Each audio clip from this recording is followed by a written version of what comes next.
Hi there!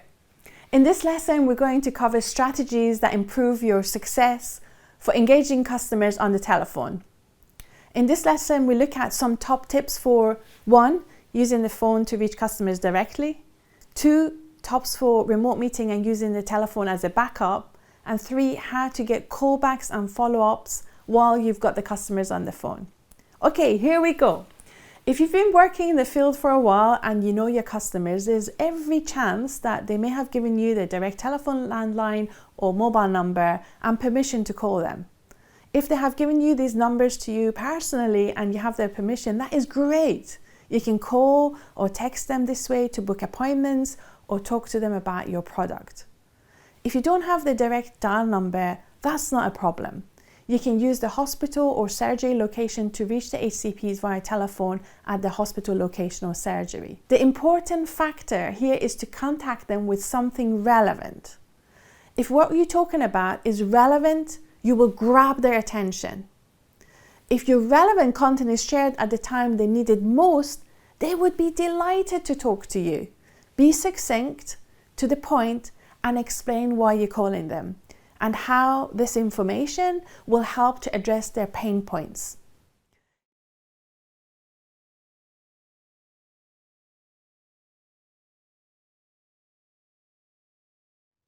You know, when I contact HCPs at the time that they're actually looking for solutions, I find them more than happy to take the call, and I often try to encourage them to jump on a Teams call or Zoom to allow me to share visual content to increase the impact of that communication.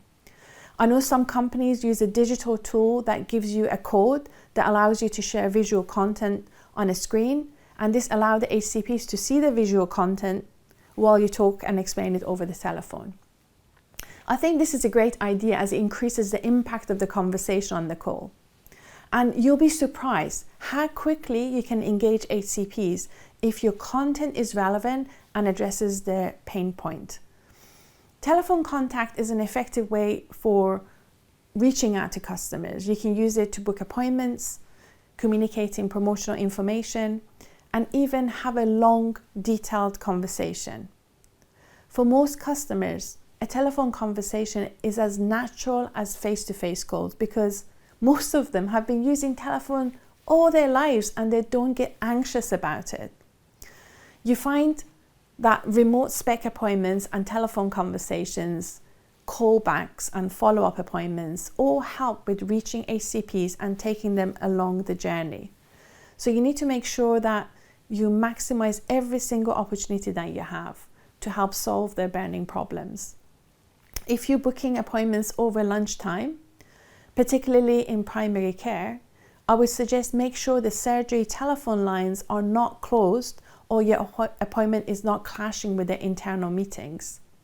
Trust me, it is so frustrating if you have a lunchtime meeting booked to present to a group of healthcare professionals and you phone and you hear the recorded message that the surgery lines are shut and you can't get through. Is very frustrating. Here's some strategies to give you a backup to avoid this happening in the first place. Before booking the appointment, check online and ask the surgery to see if they're closed during lunchtime or whether they have an internal meeting that clashes with your event. Get an alternative telephone number that is open during these times that you're going to do your meeting. These alternative numbers give you a solid backup. I suggest talk to the person you're booking the meeting with and say, you know, look, just in case the lines are busy on the day or the telephone lines are closed, is there a chance I could have a mobile number or an alternative number so if anything goes wrong or if there's a problem on the day, I can reach you that way and have a backup. Telephone can be a handy alternative as a backup for video meetings. If you encounter audio problem on the platform, for example, you can see the audience are in the meeting, but they can't actually hear you or you can't hear them, the telephone is a good alternative solution to overcome this issue. The important thing is to stay calm and just type in the chat and message them and say, guys, I need help. I can't hear you or you can't hear me. Why don't you give me a call on my telephone number or suggest a telephone number that I can call you on to be able to transmit the audio that way. How to get callbacks and follow-ups via telephone.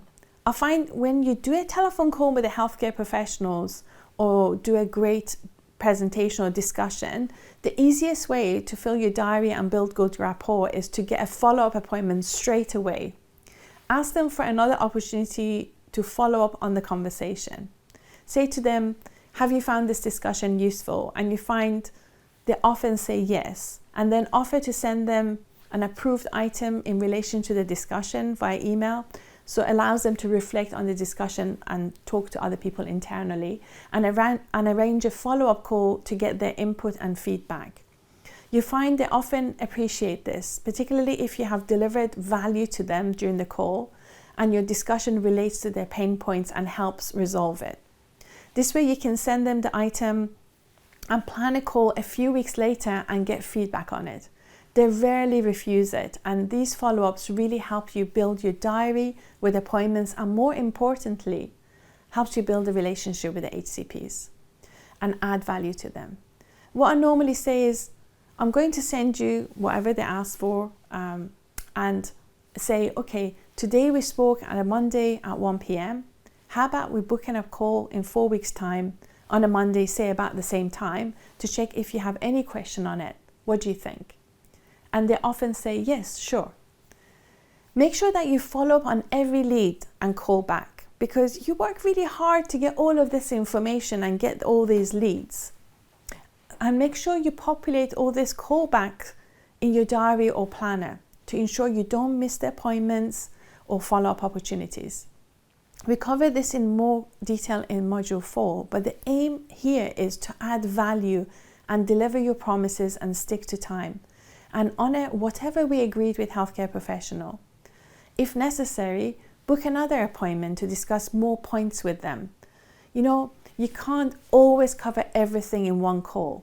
It's more effective to cover the key pertinent point with their customer and deliver value to them on that particular day. Tell them perhaps, I appreciate that we only have 15 minutes today. The other stuff that I ideally want to share with you, do you want us to cover them now? Or do you want us to book another appointment? This is a good way of building relationship and build a rapport. If they found the call useful and of value, they will be happy to recommend you to their colleagues, and that really increases your reach. When you calling customers who are running late or they're stressed out, or maybe you've been asked to call back several times, like call back in 10 minutes and then call back again in 15 minutes. Stop and use your own judgment to assess the best course of action and manage the receptionist and secretary in a way that they feel valued and not feeling harassed. Say something like, oh, I'm sorry, it's me again. I keep calling back to speak to Dr. and such, and show empathy and understanding and ask if the person's free and they can put you through. Sometimes it's worth taking a short-term loss for a long-term gain. So pay attention to their response and other things that might be going on in the background. If you sense the HCP is having a particularly challenging day and you have tried several times and they're running late and unable to take your call, it may be better for you to suggest that you reschedule for another day rather than keep harassing both the receptionist and the healthcare professional. I believe that this short-term concession gets you further in the long run. Companies have different policies on telephone interaction with HCPs. So pay attention to your own company compliance policy on connecting with HCPs and follow the SOP. We covered the telephone strategy we use regularly to reach customers to build relationship remotely. At the end of the day, you're connecting with people, and telephone is one channel of many channels that help you reach them remotely. Telephone can complement face-to-face, email, and virtual calls as part of the customer journey. Be flexible and see how you can engage customers who like this channel and connect with them to deliver value. That's it from me, and I'll see you in the next lesson.